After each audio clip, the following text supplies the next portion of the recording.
శుక్లాంబరధరం విష్ణుం శశివర్ణం చతుర్భుజం ప్రసన్నవదనం ఛాయేత్ సర్వవిఘ్నోపశాంతయే. మహావిష్ణువు గ్రసనాసురుని చంపుట. సూతుడు ఋషులకు ఇంకనూ ఇట్లు చెప్పసాగెను. దానవులు అతన్ని చూసి క్రుద్ధులై తమ తమ బలాలతో కూడి తేనెటీగలు తేనెను తెచ్చుటకై కదిలిపోవునట్లు అన్ని వైపులకు కదిలిరి. నల్లని చామరాల సమూహాలు రాసులను అమృతంతో చేసినట్లున్న దంతపు మొలకలను పలువెన్నెల 5 పతాకలు కలిగి గండస్థలపు అంచుల నుండి మదం స్రవించుచు పర్వతం వలె ఉన్న దుర్ధరమగు భయంకర గజమును ఆరోహించి బలశాలియగు నిమిదైత్యుడు హరి వైపుకు పోయెను. అతని గజమును రక్షించుటకు కిరీటములతో కవచాలతో ప్రకాశించు రాక్షసులు 27,000 మంది రౌద్ర దైత్యులుండిరి. అశ్వం నెక్కి మదనుడు ఉష్ట్రంపై జంభకుడు ప్రకాశించు శుంభుడు విపులమగు మేషమును ఆరోహించియూ వచ్చిరి.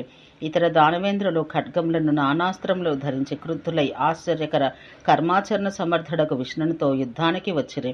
నిమిదైత్యుడు పరిఘంతో, మదనుడు ముద్గరంతో, శుంభుడు శూలంతో, గ్రసనుడు వాడయగు ప్రాసంతో, క్రుద్ధుడై మహిషుడు చక్రంతో, జంబసురుడు శక్తితో, మిగిలిన మహాసురులందరూ వాడి అమ్ములతో విష్ణుని కొట్టిరి. వారు విడిచిన అస్త్రశస్త్రాలు హరి శరీరమును గురువు చేసిన సదుపదేశం శిష్యుని హృదయం నందువలే ప్రవేశించెను. అంతటి విష్ణువు ఏమీ తడబాటు లేక ధనువు తీసుకుని సర్పముల వంటి శరములను తైలంతో శుద్ధపరచబడిన వైసూటిగా పోవువాడిని వింట సంధించి ధనువు ఆకర్ణాంతంగా లాగి ఆ అతి పౌరుషశాలి క్రుద్ధుడై ఆ దేవశత్రువులపైకి పరిగెత్తెను. అతడు అగ్ని తేజస్కములకు 20 బాణములతో నిమిని 10 బాణాలతో మదనుని, 5 శుంభుని, ఒకదానితో వక్షం నందు మహిషుని, 12 జంభుని, ఒక్కొక్కరిని 3 బాణాలతో మిగిలిన వారిని క్రుద్ధుడై కొట్టెను. అతని ఆ శీఘ్ర వేగాన్ని చూసి దానవులు క్రోధమూర్ఛితులై ప్రయత్నపరులై అద్భుతముగా రణమునరించిరి. అంతటా నిమిదానవుడు బాణంతో విష్ణుని ధనువును ఖండించెను.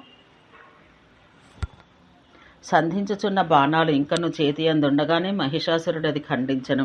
జంభుడు నాడి అమ్ములతో గరుడిని నొప్పించెను. మేఘ సమానుడకు శుంభుడు నారాయణుని భుజాన్ని గాఢంగా కొట్టెను. గోవిందుడంతటా భయంకరమగు గద తీసుకుని మహాయుద్ధాన వేగంతో మదనునిపై ప్రయోగించెను. అది ఇంకనూ చేరు లోపలనే నిమిదాన్ని నోవుగింజలంతగా చేసెను.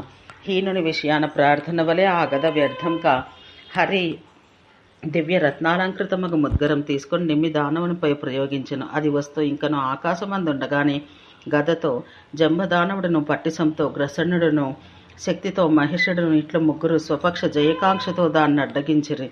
దుర్జనుని విషయాన చూపిన ప్రీతి వలె ఆ ముద్గరం వ్యర్థం కాగా చూసి అత్యుగ్రమును 8 గంటలతో భయంకర ధ్వని కలది ఒక శక్తిని తీసుకుని దాన్ని జంబునిపై ప్రయోగించెను. గజుడను దానవనందనుడు అది నడుమ ఉండగానే పట్టుకొనెను. వివేకియగు శిష్యుడు గ్రహించిన గురుశిక్ష వలె అది గ్రహింపబడట చూసి దృఢమును, భారసహమును, సారము కలదియు అగు మరియొక ధనువు తీసుకుని దాని యందు రౌద్రాస్త్రం సంధించిన బాణములు సంధించి వదలను. అంతట చరాచర లోకమంతా ఆ స్త్రతేజంలో వ్యాప్తమయ్యను. ఆకాశమంతా బాణమయమై కనబడను. భూమియు దిశలు విదిశలు బాణజాలమయమై ప్రకాశించను. ఆ అస్త్ర మహత్యాన్ని చూసి సేనాపతియగు గ్రసనాసురుడు సర్వాస్త్రాలు వారించగల బ్రహ్మాస్త్రం ప్రయోగించెను.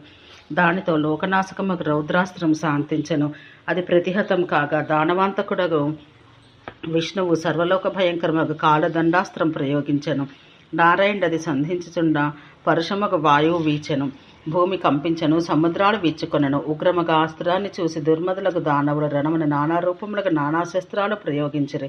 గ్రసనుడు నారాయణాస్త్రమును, నిమి త్వాష్ట్రాస్త్రమును, జంభుడు వేరుగా ఒక్కొక్క అస్త్రాన్ని కాలదండాస్త్ర నివారణార్థం ప్రయోగించిరి. కానీ దైత్యేశ్వరులు ఈ అస్త్రాలను సంధించి ప్రయోగించే లోపలనే క్షణకాలంలో ఆ నారాయణ ప్రయుక్త కాలదండాస్త్రం 1,000,000 మంది దైత్యేశ్వరులను, ఎన్నో గజ అశ్వాలను కూడా చంపి తర్వాత దానవులు ప్రయోగించిన అస్త్రాలతో శాంతించెను. హరి తన అస్త్రం శాంతమగట చూసి విక్రమంతో వ్యాప్తమగ రూపం కలవాడై 10,000 సూర్యుని వలె ప్రకాశించుచు 2వ సూర్యుని వలె చక్రాయుధం తీసుకుని సేనాపతికి గురిపెట్టి వజ్రం వలె కఠోరమును ఉగ్రమును ఆ చక్రమును వాని కంఠస్థలంపై ప్రయోగించెను. ఆ చక్రం ఆకాశం నందుండి వచ్చుచుండుట చూచియు దైత్యవరులు తమ వీరత్వంతో వారింపజాలక తమ పురుషకారంతో దైవమును అనగద్రొక్కరు యత్నించిన మానవుల వలె వ్యర్థులేరు. ఊహింపనలవి కాని శక్తి కొద్దీ యుద్ధజయం కలిగింప సమర్థమాగు ఆ చక్రం గ్రసనుని కంఠముని 2గా చేసి వాని రక్తధారలతో ఎర్రనై భయంకరమగు తన నాభి కలదై ప్రవర్ధమానమగు అగ్నితో సమానమై మరలా జనార్దనుని హస్తము చేరుకొనెను.